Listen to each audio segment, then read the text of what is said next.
자, 민수기 17장입니다. 여러분의 눈이 저와 함께 성경을 따라가면서 묵상하도록 하겠습니다. 자, 17장 1절입니다. 여호와께서 모세에게 말씀하여 이르시되 너는 이스라엘 자손에게 말하여 그들 중에서 각 조상의 가문을 따라 지팡이 하나씩을 취하되 곧 그들의 조상의 가문대로 그 모든 지휘관에게서 지팡이 12를 취하고 그 사람들의 이름을 각각 그 지팡이에 쓰되 레위의 지팡이에는 아론의 이름을 쓰라. 자, 우리가 지난번 강의의 말씀을 조금 기억을 해야 할 필요가 있어요. 지금 하나님께서 12지파에 속한 자들의 지팡이를 다 가지고 오라 이렇게 명령하신 이유는 뭐냐면 고라의 일당들이 모세를 공격했습니다. 그리고 모세와 아론을 공격할 때에 너희들만 하나님이 부른 자들이냐, 우리가 너희만 못하냐, 그러면서 그 일당들이 모세를 공격했던 사건이 있어요. 그러면서 모세와 아론을 향해서 고라가 이야기하죠. 분수에 지나치도다. 너희만 하나님이 불렀냐? 우리도 레위 자손이다. 이렇게 말을 했단 말이에요. 자, 그 말인즉슨 레위 가문에 속한 우리도 너희처럼 지도자가 될 수 있다. 그런데 하나님께서 뭐라고 말씀하시냐면 12지파의 지팡이를 다 가지고 와라. 그래서 증거기 앞에 두면 내가 택한 자의 지팡이에 싹이 나게 될 것이다. 자, 5절에 이것으로 이스라엘 자손이 너희에게 대하여 원망하는 말을 내 앞에서 그치게 하리라. 고라와 그의 일당들이 했던 일이 무엇이냐면 모세와 아론을 향해서 분수에 지나치도다. 그러면서 공격을 했어요. 그리고 원망했던 것 때문에 그때 14,700명이 죽임을 당하게 됐죠. 이렇게 원망과 불평의 영향력은 엄청난 손실을 가져옵니다. 그렇기 때문에 우리가 이 땅에 사는 동안에 이 원망과 불평의 요인을 빨리 제거하는 것이 우리 인생의 큰 플러스 요인이 되는 거예요. 자, 하나님께서 12개의 지팡이를 가지고 와서 내가 아론의 지팡이를 특별히 구분을 해서 하나님께서 한 것을 너희들이 알게 하리라. 그리고 원망을 그치게 하리라. 이렇게 말씀을 하시잖아요. 그러면 이 사건으로 인해서 원망이 그쳐질까요? 여러분, 이 사람의 본질이 바뀌는 것이 쉽습니까? 어떻게 생각하세요? 예수 믿고 10년, 20년, 30년? 세월이 지나도 내 자신 변화시키는 게 그렇게 어려워요. 왜냐하면 죄의 본성이 그렇게 악하다는 거예요. 그러니까 우리가 의지적으로 나를 변화시키고 바꿔보려고 노력을 해도 어느 순간에 보면 우리가 원상태로 가 있는 우리 자신을 발견할 때가 많아요. 그런 것처럼 우리 자신을 변화시키는 게 쉽지 않다는 얘기예요. 그런데 하나님께서는 이 사건으로 인해서 그 부분에서 멈추게 할 거야. 그런데 하나님의 열망이시지 죄의 본성을 가진 인간들의 삶에서는 쉽지 않은 문제입니다. 8절입니다. 이튿날 모세가 증거의 장막에 들어가 본즉 레위 집을 위하여 낸 아론의 지팡이에 움이 돋고, 자, 거기 밑줄 그읍시다. 순이 나고 꽃이 피어서 살구 열매가 열렸더라. 꽃이 피어서 열매가 열렸어요. 누구 지팡이에? 12지파 가운데에서도 아론의 지팡이에 움이 돋고 싹이 나고 열매가 맺혀 있었다는 거죠. 하루 사이에. 그러니까 하나님께서 특별히 레위 자손 가운데에서도 아론을 특별히 제사장으로 부르셨다는 그 권위를 하나님이 인정해 주시는 거예요. 10절입니다. 여호와께서 또 모세에게 이르시되 아론의 지팡이는 증거기 앞으로 도로 가지다가 거기에 간직하여 반역한 자에 대한 표징이 되게 하여 그들로 내게 대한 원망을 그치고 죽지 않게 할지니라. 그러면 이렇게 고라와 일당들이 대적함으로 인해서 그들이 다 죽임을 당하게 됐잖아요. 그것 때문에 이스라엘 백성들이 와서 왜 이렇게 많은 사람이 죽어가야 되느냐?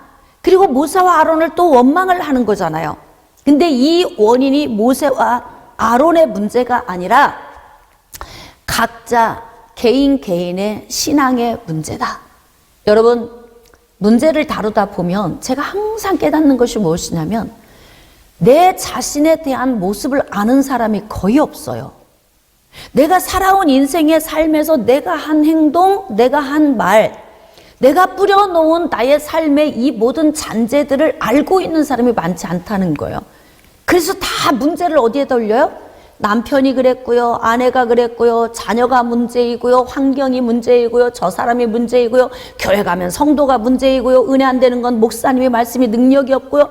다 우리는 주변에서 모든 원인을 찾으려고 몸부림을 치는 거죠. 왜 그럴까요? 나를 못 보니까 그래요. 그러니까 우리가 지금 구약에서 광야를 맴돌 수밖에 없었던 이스라엘 백성들의 모습을 보면서 우리 모습을 볼 줄 알아야 해요. 왜 우리 인간은 자기를 이렇게 볼 줄 모르나? 그러니까 모세와 아론이 지금 자기들 총회 위에 스스로 높여서 제사장이 되었다고 생각하는 이스라엘 백성들의 잘못된 지식을 하나님께서 아론의 쌍난 지팡이를 통해서 그들의 지식을 갈아엎으려고 하시는 거죠. 엎어지면 참 좋은데, 이 지식이 바뀌어지면 좋은데 우리 안에 있는 이 악성은 그렇게 쉽게 해결되지 않습니다. 자, 그래서 11절 모세가 곧 그같이 하되 여호와께서 자기에게 명령하신 대로 하였더라. 자, 12절 이스라엘 자손이 모세에게 말하여 이르되 보소서 우리는 죽게 되었나이다, 망하게 되었나이다, 다 망하게 되었나이다. 가까이 나아가는 자 곧 여호와의 성막에 가까이 나아가는 자마다 다 죽사오니 우리가 다 망하여야 합니까? 그러니까 지금 이 원인을 어디에 돌리는 거예요? 하나님은 이런 아론의 지팡이에 싹을 나게 하셔서 아론을 하나님께서 선택을 하셨고 제사장으로 삼아 주신 것이 이들 스스로 분수에 지나친 행동을 한 것이 아니라 내가 세운 것이다. 내가 그들에게 권위를 부어줬다. 하나님은 지금 이걸 말씀하고 있는데 이스라엘 백성들은 이 가운데서 뭐라고 하냐면 성막에 나가기만 하면 다 죽습니다. 지금 이렇게 이야기를 해요. 자, 우리가 이제 성막에 섬기는 자들을 보면 여러분 성막 안에 여러분 들어가면은 번제단이 있고 물두멍이 있고 그리고 안에 들어가면은 성소와 지성소로 나뉘어져서 분향단이 있고 떡상이 있고 촛대가 있고 지성소로 들어가면 법궤가 있고 그 위에 속죄소가 있지 않습니까? 그런데 하나님께서 이 섬기는 걸 다 나눠줬어요. 어떻게 나눠주셨냐면 아론의 자손인 제사장들이 해야 할 일과 그 이외에 레위 자손들이 해야 할 일들을 구분시켜 주셨어요. 제사장이 하는 일은 번제단에서 섬기는 일, 그리고 이 성막 안에 들어가서 성소와 지성소에서 섬기는 일을 제사장이 하라고 명령하셨으니까 여기는 누가 들어가면 반드시 죽여라. 제사장의 월권 행위를 하는 자들은 반드시 죽일지니라 이렇게 말씀을 하셨고요. 레위 자손은 제사장을 어떻게 하는 자들이냐면 돕는 자예요. 돕는 자에도 어떻게 돕는 자냐면 섬기는 자. 그래서 이 성막을 세우고 성막을 걷고 그리고 편대가 진행을 할 때에는 제사장이 안에 들어가서 집기류를 보자기에다 다 싸요. 다 싸면 성물을 직접 만지는 것이 아니라 다 싸놓으면 레위 자손들이 각자 게르손, 무라리, 고핫, 그러니까 아론의 자손을 제외한 모든 레위 자손들이 들어가서 메고 움직이는 거예요. 행진을 하는 거예요. 각자 할 일을 하나님께서 다 나눠주셨는데 지금 고라와 다단과 아비람과 온이 당을 지어서 모세와 아론을 공격했잖아요. 그러면서 어떻게 해요? 제사장이 하고 있는 일을 우리도 할 수 있다. 월권행위 한 거죠. 그래서 하나님께서 땅을 벌려서 그들을 다 삼켜버린 거예요. 그러니까 하나님은 질서를 굉장히 중요시 여깁니다. 질서. 모세와 아론이 이스라엘 모든 백성보다 탁월해서 그들을 세운 게 아니에요. 모세와 아론보다 더 똑똑하고 IQ도 높고 더 탁월한 사람이 훨씬 많았을 거예요. 그러나 하나님은 하나님이 쓰시고자 하는 자를 선택하시는 거예요. 그러니까 이스라엘 백성보다 부족할 수도 있어요. 그렇지만 하나님이 고난을 위임하셨기 때문에 그 하나님의 말씀에 순종해서 하는 거죠. 근데 이 질서의 문제 가지고 계속 공격하니까 이스라엘 자손들이 가다 멈추고 계속 반복적인 문제가 발생이 되니까 이게 참 곤란한 문제입니다. 그런데 하나님께서 아론을 내가 세웠다 보여줌에도 불구하고 이들은 성막에만 나가면 다 죽습니다. 우리 망합니다. 계속 지금 똑같은 이야기를 또 하고 있잖아요. 누구 보는 것 같아요? 우리 자신을 보는 것 같다. 인간이 이렇게 깨닫지 못하고 계속 과거의 삶을 반복적으로 살면 이제 다 무너지고 다 죽는 거예요. 그러니까 가까이 나가지 않으면 되는 거예요. 간단해요. 그렇죠? 이들은 지금 이렇게 이야기하죠. 민수기 17장 13절 말씀에 가까이 나아가는 자 곧 여호와의 성막에 가까이 나가는 자마다 다 죽습니다. 왜 죽습니까? 여러분 제사장이 성막에 가까이 가면 죽어요? 안 죽어요? 안 죽어요. 왜냐하면 제사장은 마땅히 나아가도록 정해놨기 때문에 그래요. 근데 정해놓지 않은 레위 자손이 자신들의 본분을 넘어서서 가니까 죽는 거 아닙니까? 그러면 이때 어떻게 해야 돼요? 성막에 나가는 자마다 죽습니다. 이렇게 말하면 안 되는 거예요. 그럼 어떻게 말해야 합니까? 우리는 성막으로 나아가지 않아야 하는 자들입니다. 깨달아야 하는 거죠. 그러니까 우리가 나아가서는 안 되는데 나아갔기 때문에 죽은 것입니다. 깨닫고 회개하고 유턴하고 바뀌어져야 하는데 이들의 모습 속에서 전혀 그것을 볼 수가 없어요. 그러니까 광야에서 엎드러져 죽을 수밖에 없습니다. 못 깨달으니까 그런 거예요. 깨닫는 것이 굉장히 중요합니다. 문제투성이의 삶을 사는 사람들의 특징이 무엇입니까? 못 깨닫는다는 거예요. 같은 이야기를 반복적으로 이야기를 못 깨달아요. 왜? 자기 변명 많은 거죠. 난 그럴 수밖에 없었다. 예? 나를 좀 이해해달라. 그게 아니에요. 이해해달라 그럴 수밖에 없다라고 이야기를 하는 동안 나는 계속 반복적인 삶을 살아요. 이제는 이해받길 원하지 마세요. 그리고 나를 이해시키려 하지 마세요. 그럼 어떡하느냐? 눈을 넓게 열고 나의 잘못됨을 깨달아 알고 바꾸도록 노력하셔야 돼요. 깨달아지십니까? 그럴 때 우리는 전진하게 되는 거예요. 그러니까 이스라엘 백성들의 모습을 보면서 이들은 왠지 다 죽을 것 같아. 전진 못할 것 같아. 이거 다 보여지잖아요. 그러니까 여러분이 다른 사람의 인생의 삶을 보면서 나도 이렇게 볼 수 있어야 한다는 거죠. 18장. 그러니까 하나님께서 뭐냐면 제사장과 레위인의 직무를 또 말씀하시는 것. 또. 그럼 여기서 한번 봅시다. 하나님이 뭐라고 또 줄을 다 주시는지. 자, 여호와께서 아론에게 이르시되 너와 내 아들들과 내 조상의 가문은 성소에 대한 죄를 함께 담당할 것이요 너와 내 아들들은 너희의 제사장 직분에 대한 죄를 함께 담당할 것이니라. 그러니까 제사장이 해야 할 것과 레위 자손이 해야 할 일을 줄을 다 주는 거예요. 반드시 너는 내 형제 레위 지파 곧 내 조상의 지파를 데려다가 너와 함께 있게 하여 너와 내 아들들이 증거의 장막 앞에 있을 때 그들이 너를 돕게 하라. 그러니까 제사장 지파로 부름받은 아론의 자손들과 그 이외의 레위 자손들을 구분할 때 어떻게 하냐면 레위 자손들은 돕는 자, 섬기는 자로 줄을 정확하게 하나님이 타주고 있잖아요. 3절입니다. 레위인은 내 직무와 장막의 모든 직무. 자, 그 밑줄 그으세요. 장막의 모든 직무 지키려니와 자 성소의 기구와 제단에는 가까이 하지 못하리니 두렵건대 그들과 너희가 죽을까 하노라. 그러니까 안에 성소, 자 번제단과 성소 안에 있는 이 모든 집기류는 제사장들이 구름이 떠오르면 지금 이 레위 자손들이 가서 성막을 다 걷잖아요.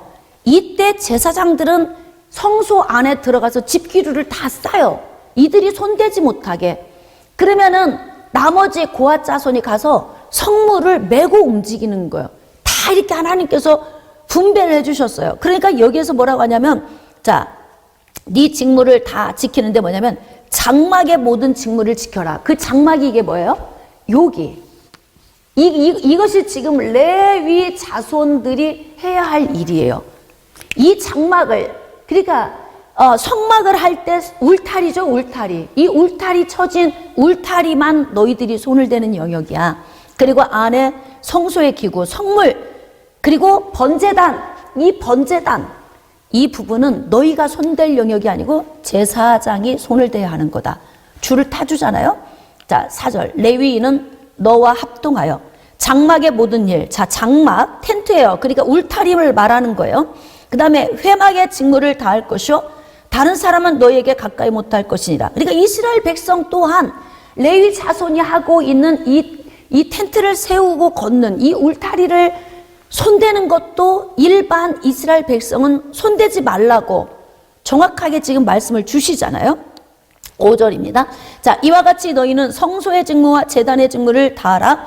그리하면 여호와의 진노가 다시는 이스라엘 자손에게 미치지 아니하리라. 보라, 내가 이스라엘 자손 중에서 너희 형제 레위인을 택하여 내게 돌리고 너희에게 선물로 주어 회막의 일을 하게 하였나니. 그러니까 아론의 지파 제사장에게 레위 자손들을 선물로 줬다는 거예요. 그러니까 이게 질서를 하나님이 세워준 거예요. 그러니까 레위 자손들은 제사장의 직분을 넘어가 버리면 안 되는 겁니다. 자기 위치에서 자기 일을 해야 하는 거예요. 그래서 너와 내 아들들은 제단과 휘장 안의 모든 일, 자, 제사장이 하는 일은 번제단과 휘장, 제1휘장, 제2휘장, 그러니까 성소와 지성소 안에 있는 일들만 제사장들이 하는 일이라는 거예요. 자, 그 다음에 내가 제사장의 직분을 너희에게 선물로 주었은즉 거기 가까이 하는 외인은 죽임을 당할지니라. 하나님 나라에서 질서가 무너지면 다 무너지는 거예요. 그래서 교회 안에 질서가 굉장히 중요합니다.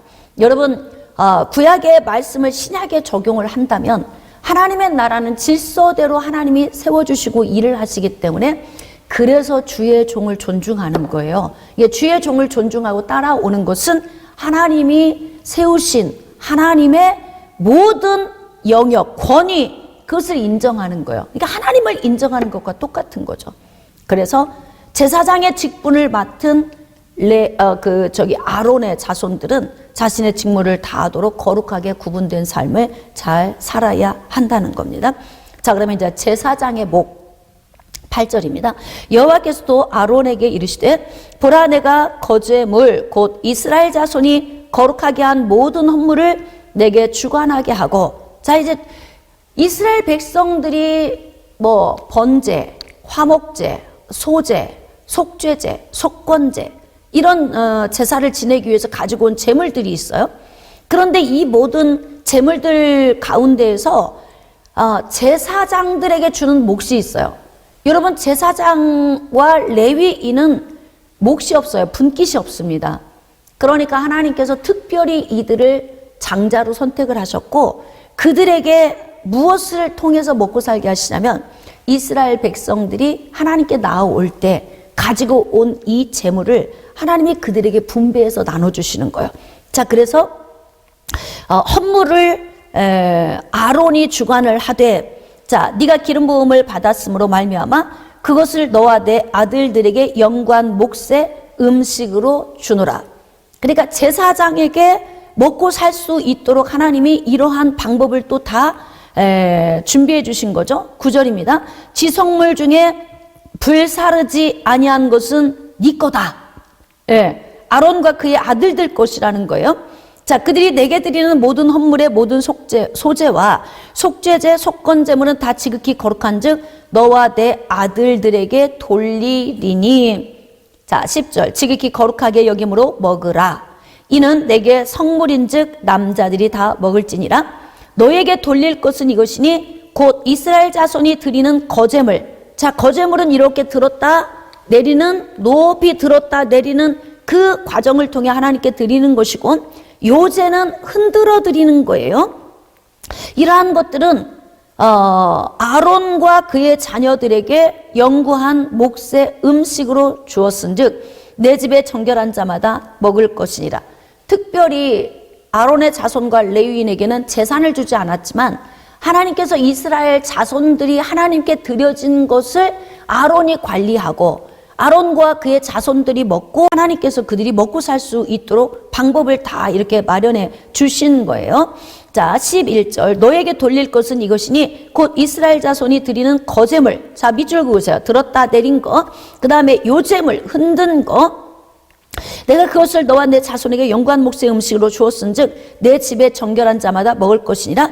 자, 12절입니다. 그들이 여호와께 드리는 첫 소산, 곧 제일 좋은 기름과 제일 좋은 포도주와 곡식을 너에게 준다는 거예요. 그러니까 첫 소산을 이스라엘 백성들이 하나님 앞에 드리잖아요. 그러면 드린 그것을 어떻게 처리를 하냐면 아론과 그의 아들들이 각자 나눠서 먹는 거예요. 그러면서 하나님 안에서 주신 직분을 감당하게 되는 거죠. 13절입니다. 그들이 여호와께 드리는 그 땅에 처음 익은 모든 열매는 다 아론과 그의 아들들에게 또 주시는 것이니 내 집에서 정결한 자마다 먹을 것이라. 자, 14절. 이스라엘 중에서 특별히 드린 모든 것은 내 것이 되리라. 그래서 교회 안에 드려진 이 그런 어떤 헌금, 우리의 지금 신약의 은혜 시대를 살고 있는 우리로 비유한다면 성도들이 드려진 이 헌금을 제사장이 이 부분에 대해서 잘 관리해서 그곳에서 그러니까 성소의 성막에서 일하는 레위인들에게 다 골고루 나눠주고 그리고 제사장이 그것을 제사장의 자녀들에게 다 취하고 그러니까 교회 안에서 섬기는 자들에게 전부 그것을 사용하고 나중에 이제 나오는 것은 성전을 건축하거나 개축, 보수, 증축하는 이러한 일에 그 헌금을 사용하게 되는 거예요. 그러니까 교회 안에서 이 부분들이 다 이제 소비가 되어지는 거죠.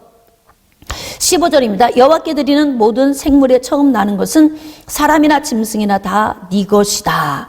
그러니까 첫 열매를 가지고 온 것도 전부 아론과 그의 아들들의 것이라는 거예요. 17절. 오직 처음 태어난 소나 처음 태어난 양이나 처음 태어난 염소는 대속하지 말지. 그것들은 거룩한즉 그 피는 제단에 뿌리고 기름을 불살라 여호와께 향기로운 제물로 드리고. 자, 그러니까 피는 제단에 뿌리고 기름은 불살라 하나님께 올려드리고 난 다음에 고기는 어떻게 해요? 아론과 그의 아들들에게 돌린다는 거예요.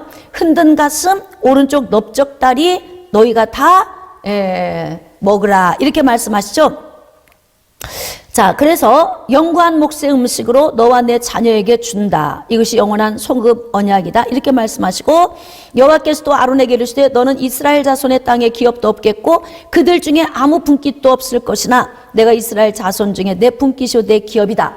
그러니까 하나님께서 제사장들에게 즉 아론과 그의 아들들에게 내가 너의 분깃이고 내가 너의 기업이라고 하는 것은 이스라엘 백성들이 하나님께 나오기 위해서 드려진 이 모든 것은 하나님이 흠양하시고 하나님이 받으신 하나님의 것을 제사장에게 줘서 먹고 살게 한다는 거예요. 그래서 하나님의 분깃이 된다는 의미가 거기에 들어있는 거예요.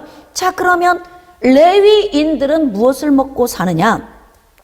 21절입니다. 내가 이스라엘의 11조를 레위 자손에게 기업으로 다 주어서 그들이 하는 일 곧 회막에서 하는 일을 감나니. 자, 그러니까 이스라엘 백성들이 가지고 나온 11조를 누구에게 나눠주냐면 레위 자손들에게. 이스라엘 백성들이 드린 이 11조를 레위 자손들에게 다 분배해서 나눠준다는 거예요. 그래서 어떻게 하느냐? 너희들이 와서 수고하고 헌신하는 것을 내가 너희들에게 갚아준다. 그러니까 하나님의 전에서 일하는 사람은 하나님의 기업이 되어서 하나님의 것을 하나님이 우리에게 다시 주신다는 거죠. 자, 그래서 이후로는 이스라엘 자손이 회막에 가까이 하지 말 것이라 죗값으로 죽을까 하노라 줄을 타주고 계시는 거죠. 자, 그래서 그러나 레위는 회막에서 봉사하고 자기들의 죄를 담당하고 이스라엘 자손 중에는 기업이 없을 것이니 이는 너희 대대의 영원한 율례라. 24절. 자, 이스라엘 자손이 여호와께 거제로 드리는 11조를 거기 밑줄 그으세요. 레위인에게 기업으로 주었으므로 내가 그들에 대하여 말하기를 이스라엘 자손 중에 기업이 없을 것이라 하노라. 기업이 없어서 안 주니까 하나님이 직접 기업이 되셔서 하나님께 드려진 11조를 레위인에게 다 줘서 레위인들이 먹고 살 수 있다는 거죠. 자, 그러면 레위인들은 그럼 어떻게 하나님 앞에 드리는 삶을 살아야 하느냐? 자, 25절. 여호와께서 모세에게 말씀하여 이르시되 너는 레위인에게 말하여 그에게 이르라. 내가 이스라엘 자손에게 받아 너희에게 기업으로 준 11조를 자, 너희가 그들에게서 받을 때 그 11조의 11조를 거제로 여호와께 드릴 것이라. 자, 레위인이 이스라엘 백성들이 드린 11조를 받을 때에 그때의 레위인은 어떻게 하느냐? 이 받은 11조에서 거기에서 또 이들도 11조를 드리라는 거예요. 그러니까 하나님 앞에 드리는 삶은 이스라엘 백성들만 드리는 삶을 사는 게 아니고 레위인이면 누구도 속한 거예요? 대제사장인 아론과 그의 아들들도 다 속한 거예요. 그러니까 하나님의 종들도 하나님 앞에 드리는 삶을 살라고 하는 거예요. 그러니까 그들에게 주어진 그 분깃에서 반드시 11조를 하나님 앞에 드리라. 그래서 목회자들도 정확하게 헌금 생활을 해야 한다는 거죠. 지금 그걸 하나님께서 가르쳐주고 계신 거예요. 자, 28절. 너희는 이스라엘 자손에게서 받은 모든 것의 11조 중에서 여호와께 거제로 드리고 여호와께 드린 그 거제물을 제사장 아론에게 돌리되 너희가 받은 모든 헌물 중에서 너희는 그 아름다운 것 곧 거룩하게 한 부분에 늘 가져다가 여호와께 거제로 드릴지니라. 레위 자손도 이렇게 드리는 삶을 똑같이 이스라엘 백성들과 함께 드려야 하는 거예요. 이러므로 너는 그들에게 이르라. 너희가 그 중에서 아름다운 것을 가져다가 드리고 레위 자손에게 가르치라는 거예요. 그렇게 레위 자손도 하나님 앞에 아름다운 것을 드려야 한다는 거죠. 남은 것은 너희 레위인에게는 타작마당의 소출과 포도즙 들을 소출같이 되리니 너희와 너희 권속이 어디서든지 편하게 먹을 수 있다는 거죠. 자, 그래서 이는 회막에서 일한 너희의 보수임이니라. 그러니까 성전에서 일하는 사람, 성전 맡은 자들에게 반드시 보수를 줘야 돼요. 왜냐하면 밖에서 일을 안 하고 하나님 일을 하잖아요. 그럼 뭘 먹고 살아? 그러니까 하나님께서 이렇게 정확하게 다 하나님의 계획표대로 이렇게 움직이도록 그렇게 해서 아론의 자손과 레위 자손들이 먹고 사는 것까지도 하나님이 다 이렇게 말씀으로 주십니다. 자, 이제 20장으로 나가겠습니다. 고라와 다단과 아비람과 온이 당을 짓고 나서 그들을 하나님이 죽이신 후에 굉장히 혼란스러웠어요. 그 일이 있은 후에 하나님께서 레위 자손과 아론 자손에 대한 것을 정확하게 구분 지어준 거예요. 쌍난 지팡이를 갖다 주시고 그리고 내가 이들을 선별해서 내가 하고 있는 일이야 이렇게 줄을 다 타주신 거잖아요.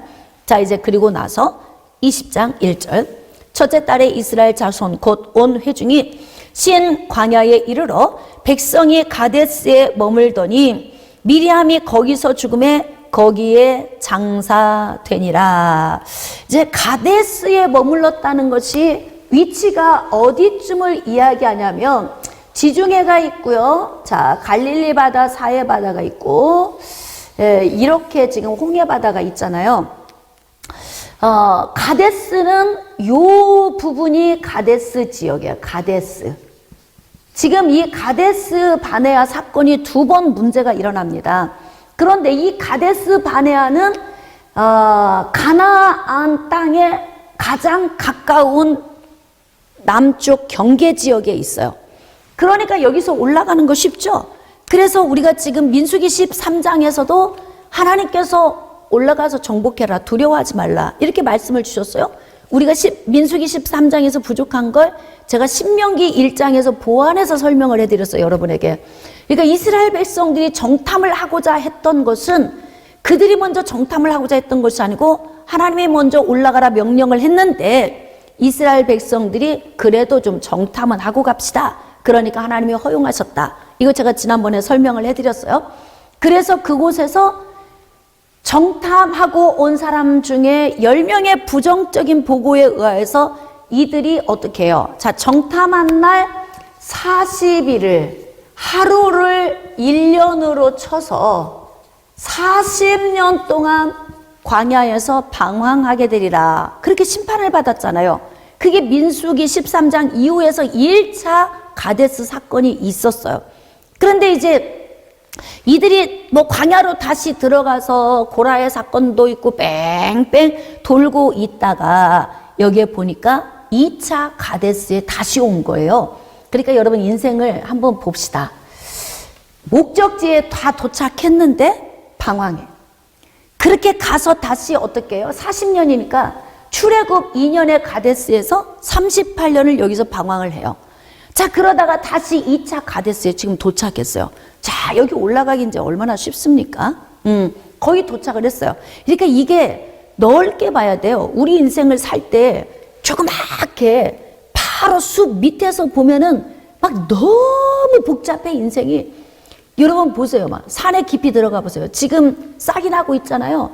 이게 겨울에는 다 말랐을 때는 산이 휑하네? 아무것도 없네? 그런데 이게 싹이 나고 이럴 때 되면은 숲을 헤치고 들어가려면 너무 복잡해요.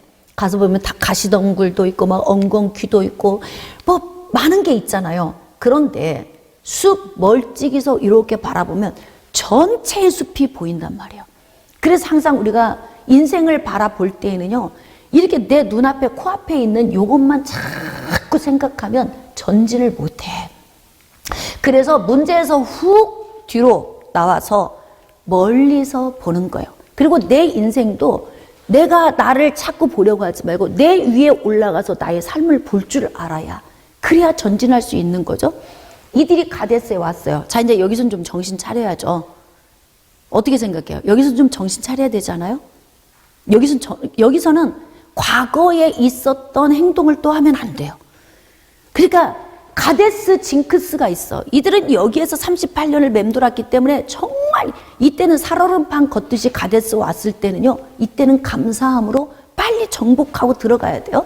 이제 여기서 무슨 사건이 있는지 또 한번 봅시다. 미리암이 이제 거기서 죽었어요. 자, 근데 2절. 회중이 물이 없으므로 모세와 아론에게로 모여드니라. 여러분, 원래 가데스 바네아는 오아시스 지역이에요. 오아시스 지역이기 때문에 물이 있어야 맞아요. 그런데 여기에 물이 없어요. 자, 이 말은 무엇일까요? 여기에 물이 있어서 물이 콸콸 쏟아져 나오면 여기에서 정착하고 살자, 이렇게 되는 거예요. 와서 보니까 물이 없어. 그럼 어떻게 해요? 물을 찾아 여기서 빨리 떠나야 돼요. 그래야만이 전진할 수 있어요. 그래서 하나님이 오아시스 지역을 다 말려 놓으신 것 같아요. 그러면 와서 보니까 오아시스 지역인데 물이 다 말랐네. 예전에 우리가 38년 전에 이곳에서 우리가 하나님 앞에 원망하다가 38년 광야를 뺑뺑 돌다가 없어도 될 문제 만들었으니까 여기서는 우리 원망하지 말자. 그리고 물이 없으면 물 있는 곳으로 빨리 가자. 여기에 물이 없는 것 보니까 하나님이 여기 우리 보고 머물지 말라는 거야. 그럼 어떻게 해요? 빨리 옮겨가서 얼른 전진할 수 있는 방법을 선택해야죠. 그런데 모세와 아론에게 모여드니라. 자, 이들이 38년 전과 지금 38년이 지난 지금의 모습이 달라졌어요? 똑같아요? 똑같잖아. 하나도 안 변했잖아요. 제가 목회하면서 느끼는 게 뭐냐면 진짜 사람 변하는 거 쉽지 않습니다. 그래도 여러분이 하나님의 말씀 안에서 변화되고 있는 게 기적이에요. 정말 사람 바꿔지는 거 쉽지 않아요. 지금 이들이 물이 없는데 다시 모세에게로 모여들었다 그래요. 자, 백성이 모세와 다투어 말하여 이르되 우리 형제들이 여호와 앞에서 죽을 때에 우리도 죽었더라면 좋을 뻔했다. 한 얘기 또 하죠. 문제에서 벗어나지 못하는 사람의 특징. 한 얘기 또 하고 한 얘기 또 하고. 3년 전에 했던 얘기 지금 만나고 또 하고, 그 3년 전에는 10년 전에 있었던 얘기를 했는데 그 얘기를 또 하니까 벌써 뭐예요? 13년 전 이야기를 하고 있다는 거잖아요.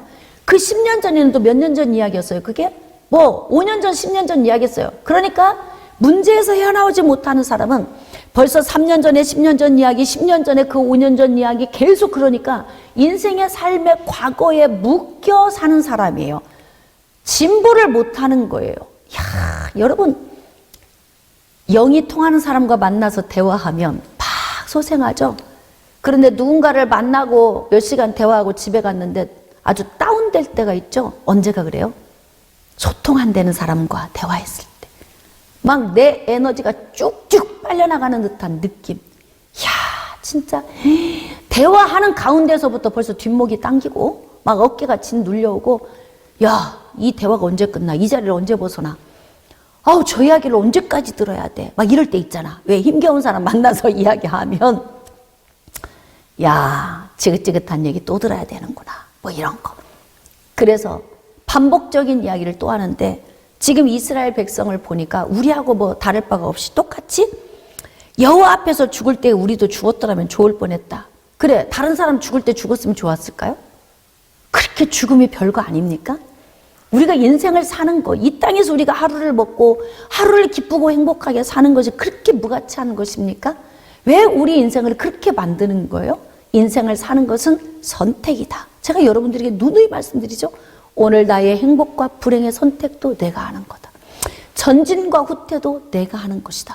이들 선택하며 사는 것 보세요. 행복할까요? 네? 38년 광야에서 맴돌면서 어떻게 살았겠어요? 그림 훤히 보이지 않습니까? 이런 사람 만나서 대화하면 내 기가 쭉쭉 빨려. 그냥 지쳐. 그러니까 누군가 나를 만나면 에너지가 솟고, 저 사람만 만나서 대화하면 막 살 것 같고, 뭔지 모르게 막 에너지와 생기가 돌아. 그런데 누군가가 나를 만나고 갔는데 그 사람만 만나면 내가 집에 오면 다운이 돼. 나 그냥 넉다운 돼서 그냥 쓰러져 버려. 누군가가 이럴 수 있어요. 예? 부부간에도 똑같아. 교우간에도 마찬가지. 부모와 자녀가 돼도 마찬가지. 부모는 자녀에게 에너지가 되어야 돼요. 그래야 이 자녀들이 그 에너지를 먹고 이 아이들이 살아나는 거예요. 그러니까 나를 돌이켜보는 거죠. 말씀을 통해서. 여러분들 변화되고 있는 거예요? 어때요? 성숙해지고 있어요? 안 된다고 말하지 마시고 여러분의 생각을 바꾸세요. 우리도 그때 죽었으면 좋았다. 그러면 고라와 다단과 아비람과 온 그의 일당 250명 지도자들, 하나님의 땅을 열고 그들을 삼킬 때 같이 죽었으면 좋았어요? 응? 그러니까 이들이 그렇게 생각이 부정적이라는 거예요. 그러니까 이런 사람하고 같이 있으면 막 그냥 진이 빠지는 거예요. 응? 자, 그래서 막 원망하잖아요. 4절 너희가 어찌하여 여호와의 회중을 이 광야로 인도하여 우리와 우리 짐승이 다 여기서 죽게 하느냐. 계속 탓을 누구에게 돌려요? 남에게 돌려요. 자, 38년 없어도 될 고생한 거 모세와 아론 문제예요. 이스라엘 백성들의 부정적인 것이 문제입니까? 그런데 이스라엘 백성들이 그걸 몰라요. 우리가 부정적이어서 38년을 도는구나. 그러면 여기서 우리가 느낄 수 있는 건 뭐냐면, 모세와 아론에게 지금 왜 너희들이 이끌어와서 우리를 여기서 이렇게 죽게 하느냐라고 하면 38년 동안 무슨 생각하고 산 거예요? 이 문제의 원인이 누구에게 있다? 모세와 아론에게 있다. 이렇게 하고 이들이 산 거예요. 그러니까 이들이 살았던 삶을 보면 행복했겠습니까? 모든 원인을 상대방에게 돌리니까 변화도 안 되거니와 내 속에서 원망이 늘 쌓여 있으니까 인생 자체가 피폐해질 수밖에 없는 거예요. 너희가 어찌하여 우리를 애굽에서 나오게 하여 이 나쁜 곳으로 인도하였느냐. 이 영적으로 눈이 안 열린 거죠. 여러분, 이스라엘 백성들, 자, 민족적 이스라엘. 민족적 이스라엘. 여러분, 내가 어떤 존재인지 잘 알아야 되는데요. 하나님의 민족적 이스라엘을 아브라함을 부르셔서 민족을 이루게 하신 목적이 뭐예요? 목적이. 그 목적은요, 하나님께서 창세기 12장 3절에서 약속하신 모든 민족이 너로 말미암아 복을 얻게 될 것이다. 그가 모든 민족의 복음이 전하여져서 예수 그리스도에 대한 복음으로 말미암아 영원한 생명을 얻게 하기 위한 것이 하나님의 계획이에요. 그러니까 하나님이 아브라함을 부르셨고 민족을 이루셨고 애굽에서 가나안 땅으로 올려 보내시는 이 목적이 그러니까 지금 우리가 단순히 이 땅에서 그냥 지고벗고 살다가 가는 목적이 아니라 하나님이 우리를 부르셨다면 우리를 통해 하시고자 하는 목적이 반드시 있으세요. 영적으로 눈을 뜨고 볼 수 있어야 돼요. 나를 통해 누군가를 구원하시기 위한 하나님의 계획. 그냥 막 인간적으로 육신에 좀 먹을 게 없고 힘들고 문제 오면 그냥 육신의 삶에 대해서 원망하고 불평만 하지 말고 영적으로 하나님이 어떤 계획을 가지고 계시고 나를 어떻게 사용하기를 원하시는가, 이 민족적 이스라엘이 깨달아 알아야 되는데요. 영적으로는 맹탕입니다. 아무것도 몰라요. 그냥 육신의 삶만 지지고 볶고 살다 그냥 하나 둘씩 광야에서 다 엎드러져 죽게 되는 거 아닙니까? 그러니까 불쌍한 거죠. 우리는 하나님의 자녀예요. 하나님의 자녀들은 반드시 영적인 세계를 알아야 하고 하나님이 왜 나를 부르셨는지 알아야 하고 나의 사명이 무엇인지를 알아야 인생이 사는 즐거움이 있고 또 살아가야 할 목적이 있는 거예요. 그런데 그냥 무화과도 없고 파종할 것도 없고 포도도 없고 석류도 없고 마실 물도 없다. 왜 없어요? 자, 곰곰이 생각해 봅시다. 왜 없어? 응? 민수기 13장에서 하나님께서 정복하라, 두려워하지 마, 올라가. 그때 이들이 안 올라간 것이 문제잖아요. 하나님이 안 주신 거예요? 지금 파종할 것도 없고 석류도 없고 먹을 것도 없고 물도 없고 없어. 다 없어. 이렇게 인생이 피폐해진 문제가 하나님 문제예요? 모세와 아론 문제입니까? 근원으로 잘 가보세요. 제발 우리 자신을 볼 줄 알아야 돼. 우리가 지금 불행한 이유가 무엇 때문이에요? 서로 사람과의 관계가 깨어진 게 무엇 때문입니까? 배고픈 게 무엇 때문이에요? 왜 광야에 있는 거예요? 이거 깨닫지 못하면 계속 이러다가 그냥 죽는 거예요. 그러니까 이스라엘 백성들을 보면서 우리 모습을 볼 줄 알아야 돼요. 가나안 갔으면 지금쯤은 기름진 곳에서 주인 행세하면서 지금 얼마나 멋지게 살고 있었겠어. 전진했더라면 지금 이들은 기가 막힌 삶을 살고 있었을 거예요. 이들의 선택의 문제인 거예요. 몰라요. 그런데 이들은. 자, 6절입니다. 모세와 아론이 회중 앞을 떠나 회막문에 이르러 엎드림에 여호와의 영광이 그들에게 나타나며 여호와께서 모세에게 말씀하여 이르시되, 똑같은 일이 38년 전 가데스 바네에서 일어났던 일이 똑같이 일어나죠. 마치 그냥 정말 겹쳐지는 거야. 너무 저거 어디에서 많이 본 것 같은데?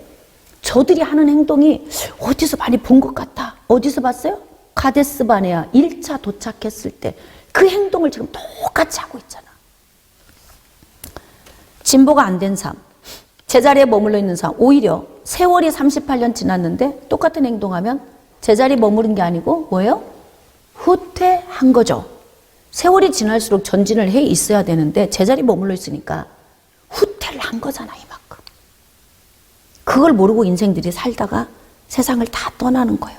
이거 깨닫고 전진하는 사람만 복이 있습니다. 할렐루야. 그러니까 지금 모세와 아론이 막 엎드려서 막 하나님 앞에 기도하는 거예요. 하나님의 영광이 그들 가운데 임하셔서 하나님이 말씀을 주셔요. 자, 8절입니다. 지팡이를 가지고 내 형 아론과 함께 회중을 모으고 그들의 목전에서 너희는 반석에게 명령하여. 자, 명령, 거기다 밑줄 그으세요. 지난번에는 반석을 치라고 명령하셨는데 이번에는 반석을 치라고 하지 않으세요. 왜 치라고 안 했을까요? 왜 치라고 안 했을까? 모세 안에 그만큼 오랫동안 40년간 참아온 분노가 안에 있는 걸 하나님이 아세요. 그러니까 만약에 치라 그러면 이 사역을 할 때 혈기와 분노로 할까 봐서 하나님이 그냥 명령하라 그러신 거야. 그러니까 하나님은 우리의 10년까지 다 알고 계시는 거죠. 그래서 네가 그 반석이 물을 내게 하여 회중과 그들의 짐승에게 마시게 할지니라.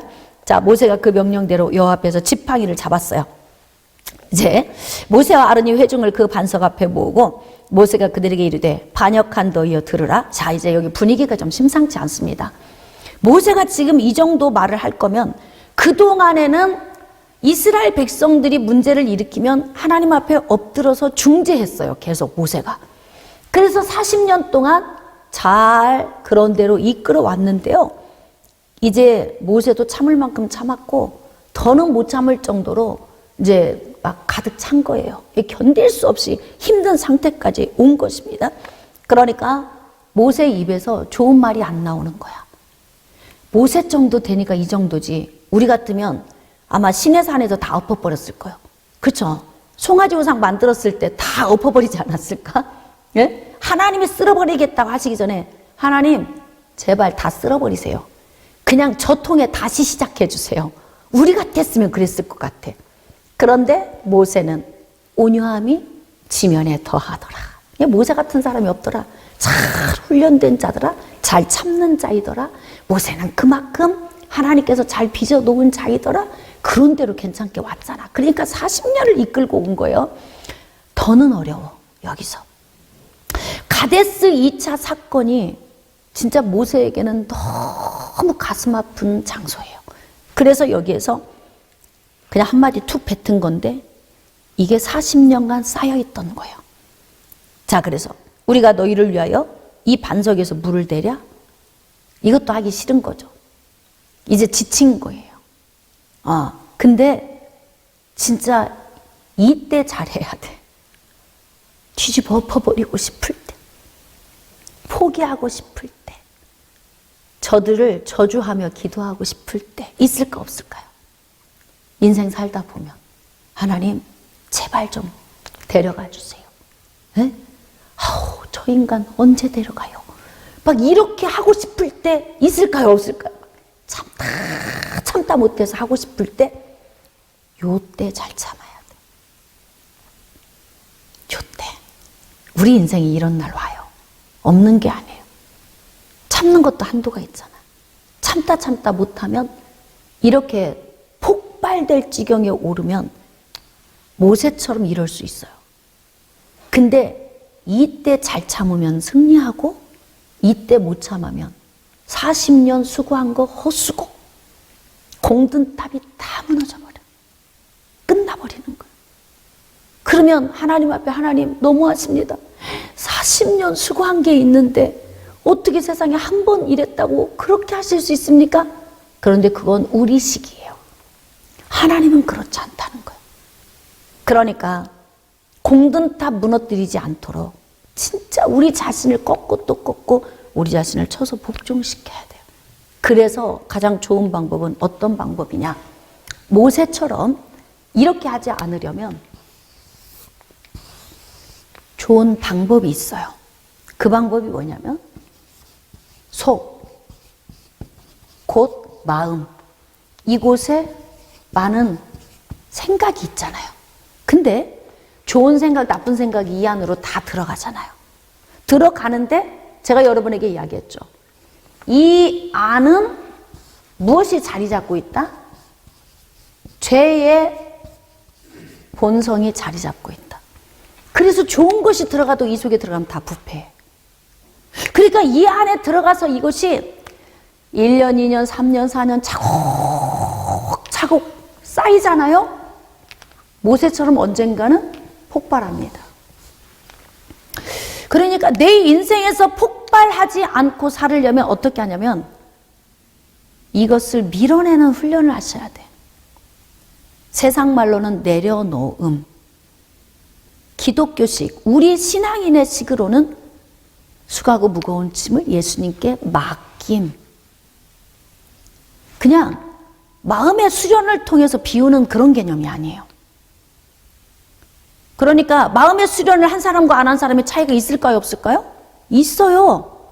마음의 수련을 한 사람은 확실히 달라요. 여러분 산속에 혼자 들어가서 혼자 자연인으로 살면서 도 닦고 사는 사람들이요 초월하고 살잖아요. 그렇게만 살아도 자유하잖아요. 그런데 우리는 예수 그리스도 안에서 우리의 수고하고 무거운 짐을 맡기라고 하잖아요. 내가 무엇인가 해결하려고 하면은 이게 쌓여 계속. 그러니까 가장 좋은 방법은 내 안에 들어온 부패한 모든 이 생각들을 정화시켜야 돼. 정화. 자, 이 정화시키는 방법을 어떻게 합니까? 디모데서의 말씀과 기도로 거룩해진다. 거룩. 성화되는 거예요. 그래서 하나님의 말씀을 들으면서 맡기는 거죠. 예수님께 맡기는 거예요. 원수 갚는 것이 내게 있으니까 내가 갚아줄게. 원수 머리에 솥불을 내가 쌓아놓을게. 그럼 생각해 봅시다. 내가 그런 악한 기도하지 않아도 하나님께서는 알았어, 내가 네 원수 갚아줄게. 너는 다리 뻗고 자. 그러잖아요. 그럼 우리는 다리 뻗고 자는 거예요. 그 대신 나의 원수는 어떻게 해요? 하나님의 숯불을 그 머리에 올려놔서 다리를 못 뻗고 자는 거예요. 그러니까 이미 악한 자들은요, 다 대가를 치르고 있어요. 양심에서 다리를 못 뻗고 자고 하나님의 숯불을 올려놓으니까 이게 막 괴로워서 견딜 수 없는 거예요. 그러니까 어떻게 해요? 주님이 다 하신다고 했으니까 맡기는 거지. 이거 마음에 두지 말고 쌓아놓지 마세요. 과거 20년 전의 분노, 저기 38년 전의 분노, 이거 내 안에서 계속 쌓아놓고 남아놓잖아요. 그러면 어떻게 되냐면 아무리 참고 또 참고 모세처럼 온유해도 모세처럼 폭발시켜버리면 공든탑 다 무너지고 40년 광야에서 수고한 거 헛고생이에요. 그러니까 모세가 정말 안타까운 게 너무 온유한데 이 온유함 속에서 못한 게 뭐냐면 스스로 처리가 안 된 거예요. 이 속에 다 쌓아놓은 거예요. 그러니까 이 위력이 폭발해버린 거예요. 폭발. 그래서 우리가 인생을 사는 동안 내 속에 쌓일 수밖에 없는 이 부분을 예수 그리스도께 뚝 떼어 맡겨서 수고하고 무거운 짐, 원수 갚는 거 하나님이 해주세요. 나는 할 수 없어요. 이런 섭섭함, 아픔, 상처 다 이런 거 그냥 저는 다 내려놓고 용서하고 다 이해하고 할 테니까 그냥 하나님이 알아서 해주세요. 그래서 대체적으로 마음속이 단순하고 순수한 사람. 이 속이 어떻게 단순하고 순수할 수 있을까? 이건 뭐냐면 그만큼 많이 내려놓은 거예요. 주님께 맡긴 거예요. 그러니까 단순하고 순수해요. 없어. 과거에 미운 사람도 별로 없고 원망스러운 것도 없고 뭐 별로 쌓여있는 게 없어. 그럼 이런 사람들은 모세처럼 한순간에 뒤집어 엎어버리는 문제 안 만든다는 거죠.